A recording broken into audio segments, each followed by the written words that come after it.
What is going on, guys, and welcome back to... What is going on, guys? Yo, JG here, Team Lewis. Oh, what's going on, guys? Tchouk Master 22, and welcome back to another video. What is going on, guys, and welcome back to the Grid Watchers Podcast, episode 4, where we will be reviewing the Chinese Grand Prix, the second race of the season. So I'm going to chuck it to you guys, Secember, Corsa, and Rixon. One sentence to describe the Chinese Grand Prix, starting with you, Secember. I'm afraid to say it. Max Verstappen. Oh God, not again. Corsa? I'm going to go with more positive in terms of overtakes. Okay, and Rixon? Still dull as fuck.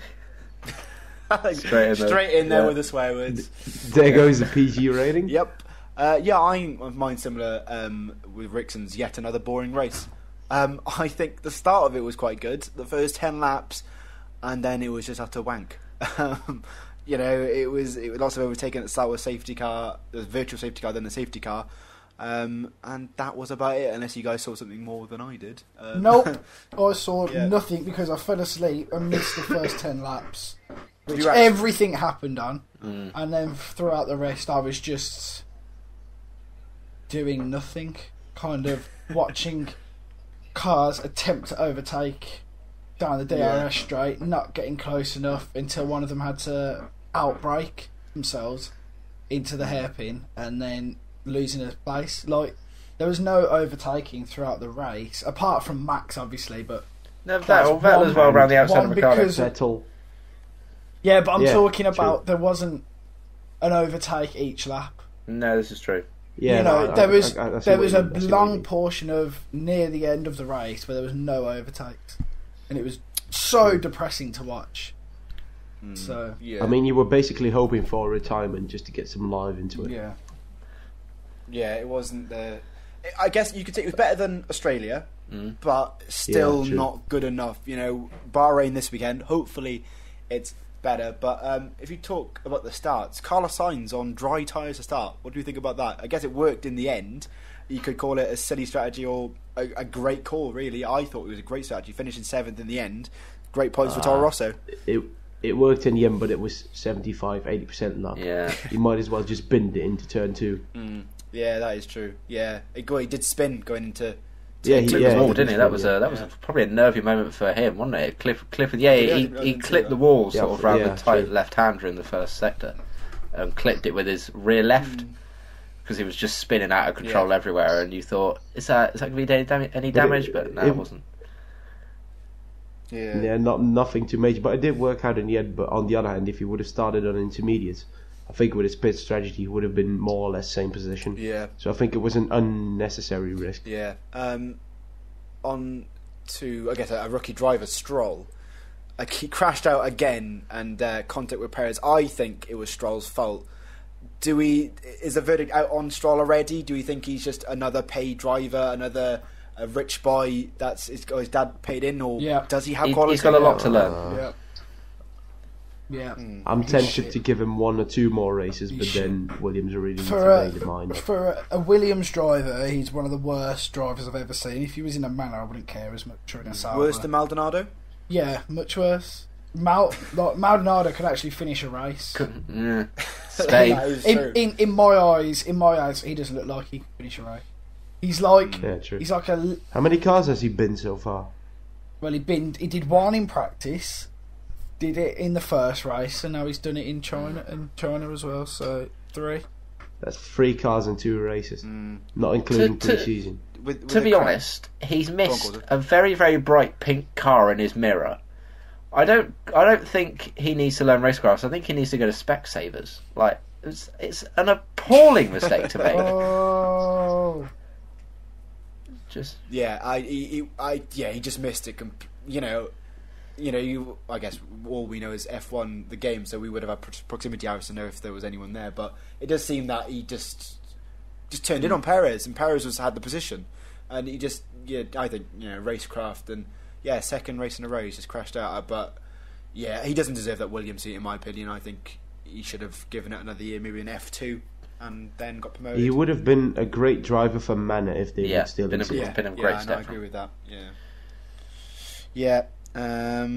Another shit driver, Palmer, managed to spin out under the safety car. Karma, Jorda, Carmen, Jorda, Carmen, Jorda. Do you guys in the comments? Do you want Karma Jordan in the comments? Let me know below. I think. Karma, Rixon and I definitely want him after last week. Did you see him? Because we wouldn't stop talking about him. Popping semis all over the show. She can hit my hairpin anytime she wants. This is great banter. and Karma Jorda is on the podium and they keep throwing champagne at her. I wonder why that is. Oh dear me. Is she only wearing a white t-shirt? She's wearing a very see-through t-shirt. You can pop my bottle. Alright, apart from the racecraft or where she might finish, I just would like to hear what Crofty has to say about it. It'd probably take like 3 weeks for him to get fired because of sexist comments. Savage. But yeah, Palmer, again, just another rubbish race. He's just not good enough, is he?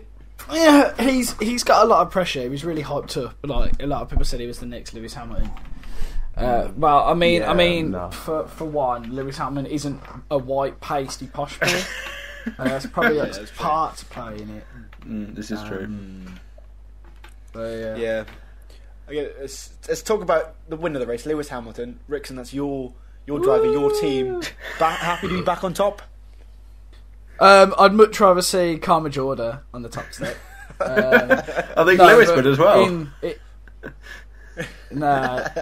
To be honest, it's back to normal. It's back to how it should be. I think he's definitely going to find it harder this season than he did last season. Obviously, he had Nico last season, but I mean, there's more. Like even Red Bull looked like they could win a couple more races than they did last season. Also, it's interesting so far. And I also think that it won't take a fluke to win the World Championship like Nico had last year. I think it will actually be determined on pace between Vettel and Lewis, but I'm not sure if we're going to talk about it at some point. But I don't think Kimi's going to be any kind of challenge. No, I don't think Kimi and Bottas are going to be any kind of challenge. I think they're both having their own little battle, to be honest. Which will open up positions next year. That could probably open up 2 positions. Yeah, no, I agree with that. Yeah, but it's. But I have to say, it's nice that Hamilton and Vettel are battling because now they each had a top step and they each finished second in one race. And I mean, if it goes like that all season, I'm perfectly fine with like Hamilton first, Vettel second, and then say Ricciardo third. And the week afterwards, they all change it up a bit, so it's like a 3 or 4 way or 4 horse race up until the end. I would actually prefer that over last season's finish. Definitely. Yeah, well, both drivers have said they're really looking forward to the season because those two have never had a title battle. They've always been separate years, so it'd be really good. Yeah, true. They've had battles on track in the past, but never a title battle, which will make it really, really interesting. Although they haven't really raced. In the early days of Red Bull, they got that season when we had 7 different winners in 7 races. They had it. But like, can you remember a Grand Prix from last season where Vettel had a battle with Hamilton? No. I can't. No, nothing. But I meant like not a battle for points, but an actual battle. Not really, because Mercedes was just too overpowered. So it'd be like, it's a small battle for 2 corners. Hamilton would get past and then just drive up the road. It's not. It's just good to see them because they are, for our generation, they are 2 legends of the sport. For like us, because they've got 7 world titles between them, like just after each other almost, and they've got huge respect for each other, and they're in 2 completely different cars, but they're so similarly paced. It's just great to see. Yeah, I do believe, now that you're on the topic of Ferrari, I do believe that Raikkonen, this might be his final season. I'm not sure, but it might. Yeah, I think so. Yeah, he's past it now. Yeah, I mean the Iceman is melted. I would agree with that. That was a good one. Yeah, I can see Giovinazzi getting that seat next year. To be honest, he'll have to do a bit better than this weekend. Yeah, he'll have to do a bit better. Yeah, he will. Yeah, well, everyone was hyping him up, weren't they, after Australia, and then he managed to crash in exactly the same place twice.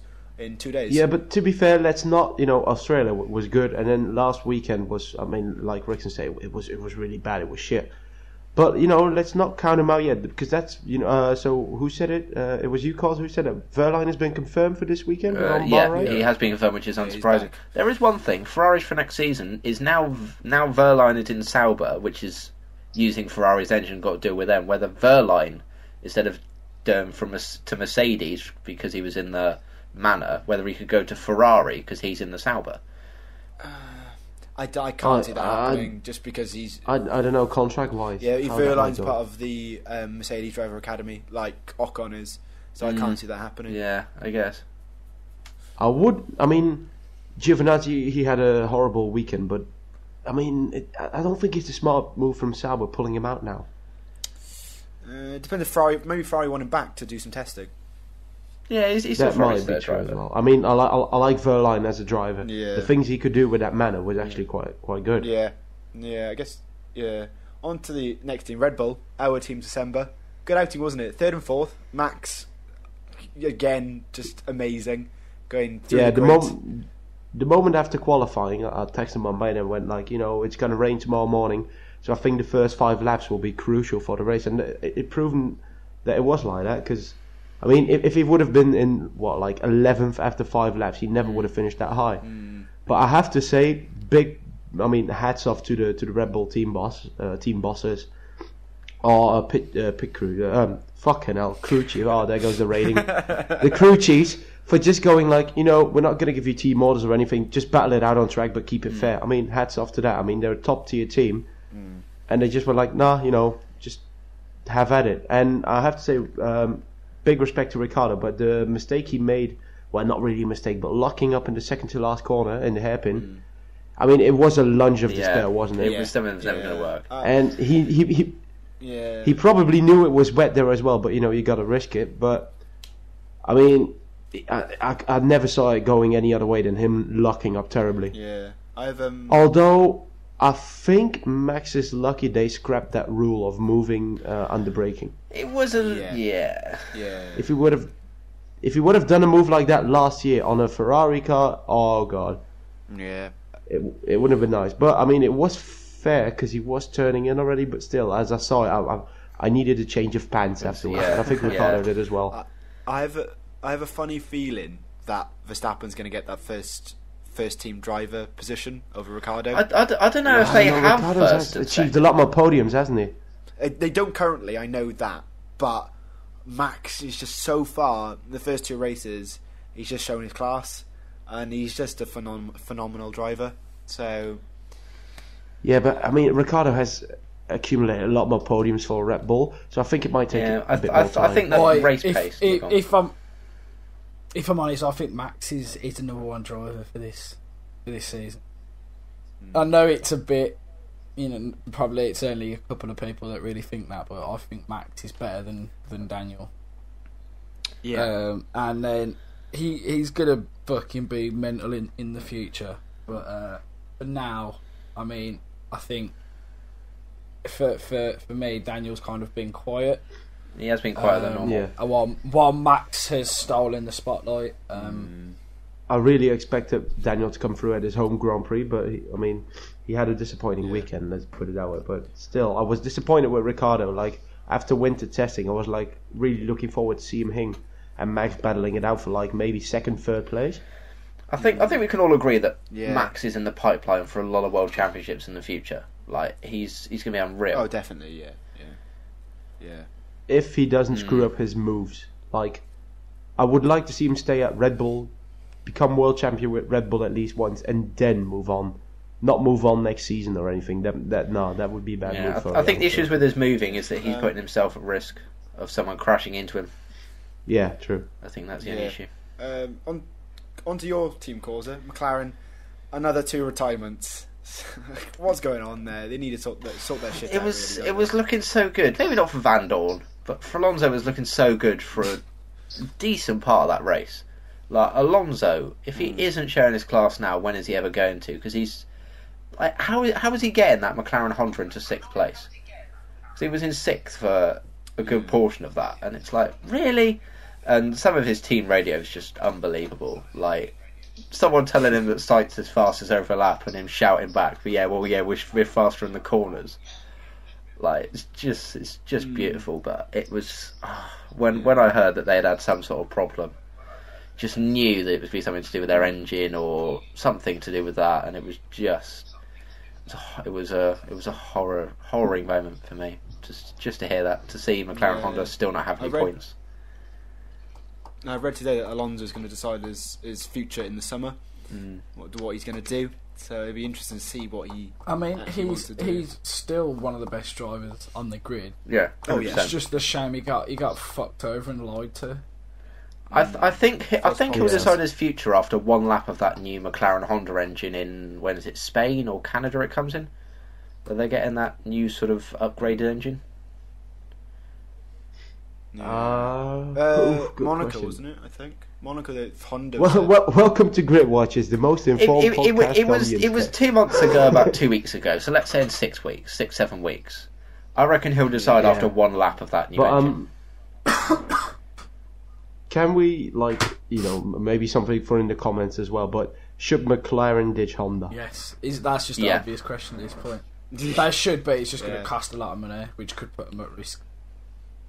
Yeah. Well, the thing is, we discussed it a couple of podcasts ago. McLaren are owned by some really, really rich people. They're owned, half of their shares are owned by the Bahrain royal family. And they've got a shit ton of money, so they could sort it out. They could buy Merc engines, but they're being loyal to Honda at the moment, and failing. They kind of have to be loyal to Honda. Yeah, because they have a massive contract over years and years. They were promised the engine would be relatively good by now, and it's got better. But I reckon it's got worse from last season. No, it's got better. You would never have seen Fernando in the top 5, 6 a couple of seasons ago. So. It's got better. It's just fuck. Oh God. Talking about boring you that talking about China's making me tired. Jeez. Even thinking back to it's knackering. To be honest, though, there's got to be something in their contract which has got to, stipulate how good the engine's got to be for their contract to still be viable. Yeah. It's probably 3 years, probably. Yeah, I can see that. Yeah, but it's like you got to think of it in like the Prem. So Man City want to buy a player, but he's on a 4-year contract. They have to buy out his contract and pay for the player. That's similar to the situation that they're in with Honda. Like, they're going to have to pay probably double or triple to pay out the contract. Yeah, probably. Yeah. And then that could put, even though they're loaded, these contracts are worth billions of pounds. So, yeah, you don't want to see a team like that take a big risk and fail and flop. Yeah, I can see where you're coming from, Rixon. I mean, I think they just have to sort out the kinks right now and just get half of the season over with, and what was it, like, let's say 6 weeks, in 6 weeks time, and let's just hope they improve by then, because it would be a shame to see McLaren and Honda disappear over a stupid move or a risky move, let's put it that way. Yeah, I'd prefer to see McLaren with a Honda in the back than nothing, to be honest. Yeah, true. Yeah. Can I away from McLaren now, can I just say which team, apart from Sainz, who has actually got a really good position, but a team that really surprised me was Haas. I actually have no idea where they even finished. And 11th. Magnussen was 8th and Grosjean was 11th. Oh yeah, Magnussen, but great result for Magnussen because he needed those points after last week. Yeah. I'm more impressed by the Force Indias, really. Yeah, Force India had a really good outing. In that lovely pink car. I like the look of it. It doesn't. It is a nice car. I don't think it looks that bad. It suits you, Alec. Yeah, of course. Was it you, Tchouk, that after seeing the Renault out on track, you sort of went, I sort of was a bit meh about it. I actually quite like it. Was it you said that? Oh, was it you? No, that was me. I really hate. Yeah, it was Secember. Yeah, I really hated it when they presented it in a studio with the official press reveal, because I was like, it looked a bit too much like something out of Motorsport Manager. But seeing it out on track, I really liked it. And then I mean, I build up all this. I actually like this. I like this, and then after the race, I see him. I see the two drivers walking down the pit lane, and I immediately start to hate the stupid uniforms or the driving suits again. Who came up with that? I mean, put some striping in, fair enough, but black bottoms and a yellow top is just like a bit Minions, isn't it? Yeah, they did get ripped a lot on Twitter. Didn't they look like fishermen with big yellow boots? That's what I saw the comparison. Yeah, true. Yeah, something like that. Yeah. Guess we have a lot of China, but Bahrain this weekend. Are we excited, or is it going to be another shit race? I explains it all. Right, bye guys. That's our podcast Sector done. 3 and Sector 1 are going to be good because there's a lot of straights, and Sector 2 is the time you pop out and sort of get a biscuit or whatever, quickly make a cup of tea. If you can make a cup of tea in about 30 seconds. But that's when you go out, boil the kettle, come back, and then when it then gets into Sector 2 again, you then go and make the cup of tea and come back, because there's just not going to be enough. Okay. So let's put it this way: there's a lot of straights. Well, when I say it's a quick track, which means you're going to have to get in slipstream to overtake. Now we know the slipstream doesn't work. We know DRS doesn't work to overtake. The tracks are relatively narrow. There is places you can overtake, but they're going to be dive bombs.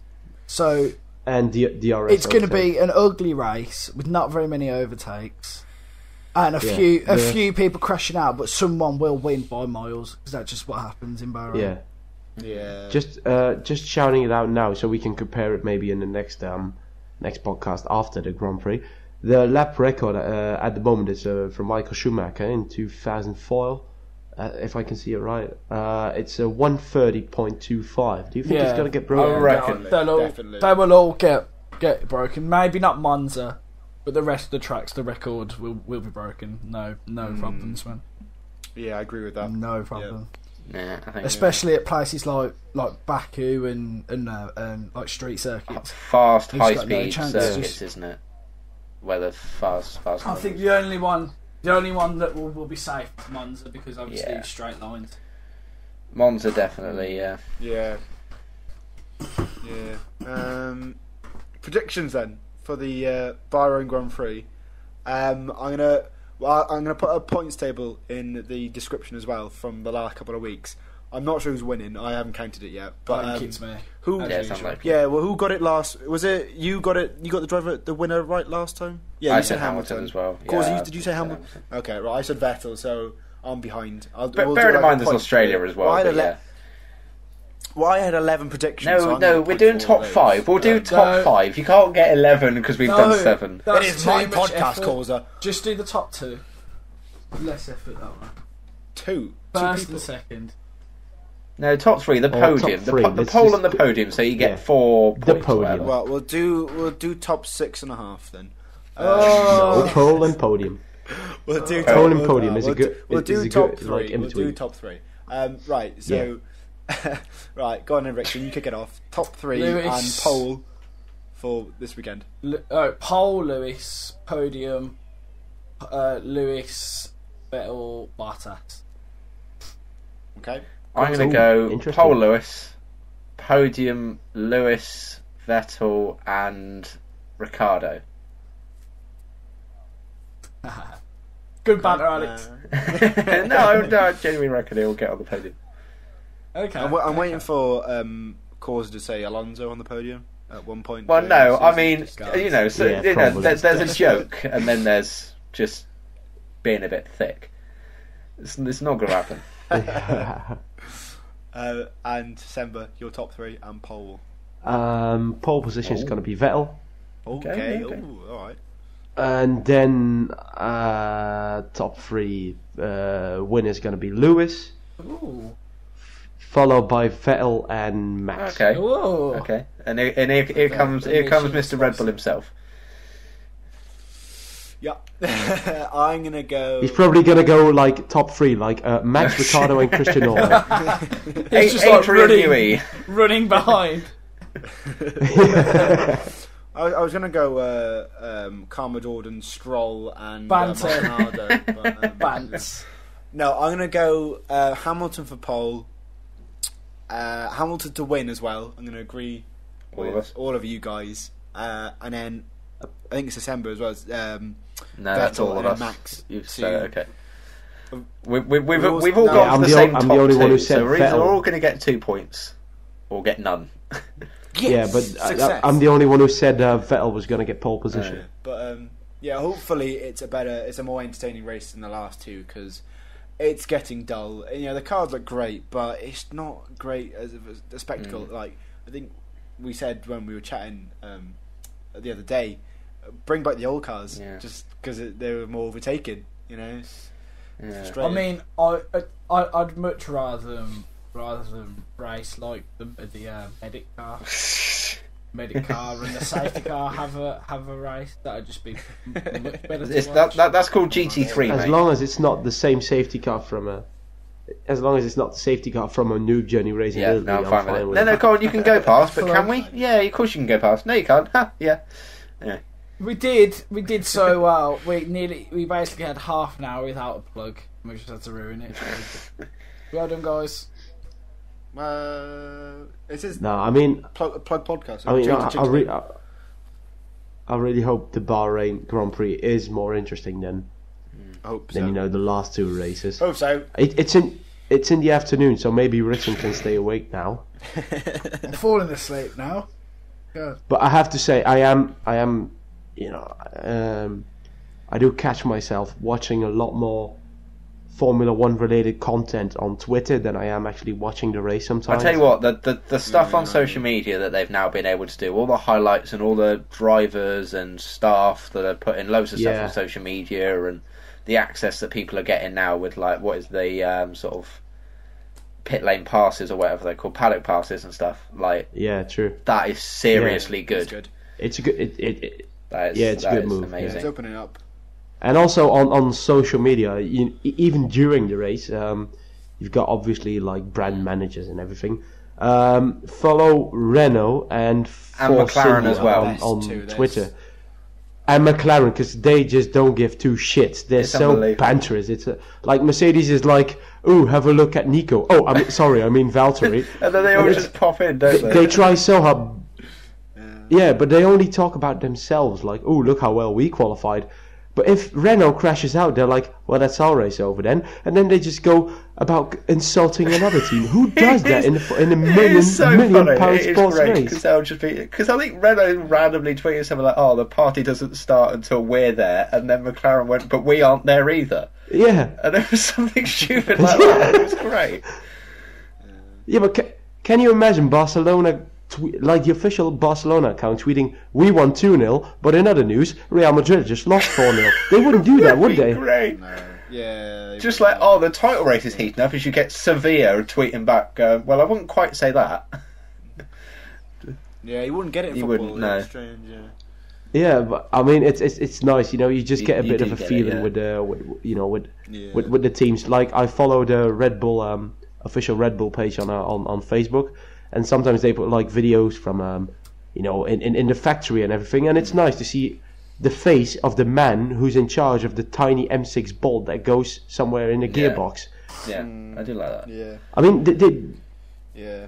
I like the tiny details, and that's we said it in the first podcast. Like Liberty Media taking over. What would it do on social media? But so far, I'm impressed. Definitely. Yeah. No, he's good. Yeah.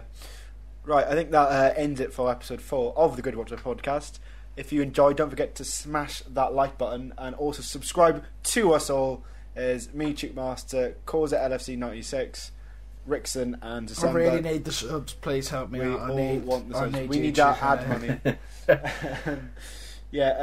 Don't just check all our content out as well. You got Noob Journey, Road to Glory, Return to Glory. Yes. No, Tchouk, thank you. Secember doesn't upload, so I don't know. He hasn't got any series. Secember, alright. Yes, I do. I do Noob Journey. Okay, right. You have Noob Journey POV. But don't forget to check all our content out. Check everyone out, all on Twitter as well, which is on the screen right now. Thanks for watching, and we will see you next week for the Bahrain Grand Prix review. Good night.